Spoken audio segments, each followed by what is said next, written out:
Bonjour, aujourd'hui je vous fais une vidéo sur le R2S et son ADS-B AirSense. Alors, j'ai été très surpris. Tout d'abord, en mai, j'ai été à Rio, j'ai vu pas mal d'hélicoptères et je me suis dit, il ne les détecte pas. Et j'ai eu la désagréable surprise. Regardez tout d'abord cette vidéo et je vous en parle après. Bon, je ne sais pas si vous le voyez, mais il y a un avion. Mon drone est en train de filmer. Et bien, il n'a pas détecté, le AirSense ne fonctionne pas. Tout simplement. Vous avez vu, l'avion est passé.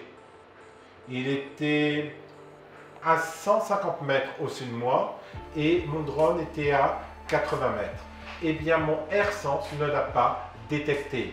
Pourtant, ce n'était pas un petit avion, c'était quand même un avion avec 2 réacteurs sur les ailes, donc on était sur un type, si on peut dire, de Embraer. Je ne sais pas qu'est-ce qu'il faisait sur cette route, car il est passé réellement très proche de la ville, à basse altitude. Eh bien, mon R2S ne l'a pas vu. J'ai eu aucun contact de cet avion sur, on va dire, mon portable. Quand j'ai regardé pour voir dans le radar s'il avait détecté, non. Donc pour moi, le AirSense, c'est tout simplement juste un outil, si on peut dire, marketing. Pourquoi?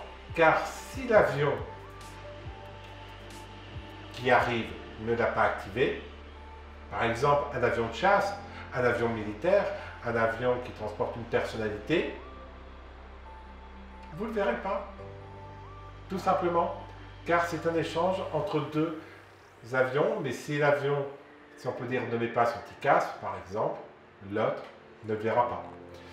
Alors, c'est pour ça qu'il faut faire très attention quand vous utilisez vos drones, notamment dans l'ensemble des espaces, même si ce n'est pas un couloir aérien. Quand vous êtes à l'étranger, par exemple, vous pouvez être surpris par un hélicoptère qui passe et votre drone ne le verra pas. Et l'hélicoptère ne le verra pas aussi, car votre drone est vraiment très petit par rapport à l'immensité du ciel.